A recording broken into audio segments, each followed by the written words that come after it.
தேச பாத்திருந்து ஏங்கி ஏங்கி காத்திருந்தேன் காணல்ல. மணி 7 8 ஆன பின்னும் ஊரடங்கி போன பின்னும் சோறு தண்ணி வேணும் இன்னு தோணல்ல.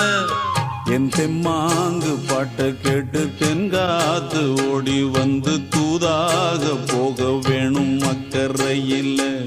நான் உண்டான ஆசைகளை சொல்லாம பூட்டி வச்சு உள்ளார வாடுறேனே இக்கரையில். நான் ஏரிக்கர மேலிருந்து 8 தேச பாத்திருந்து ஏங்கி ஏங்கி காத்திருந்தேன் காணல்ல. மணி 7 8 ஆன பின்னும் ஊரடங்கி போன பின்னும் சோறு தண்ணி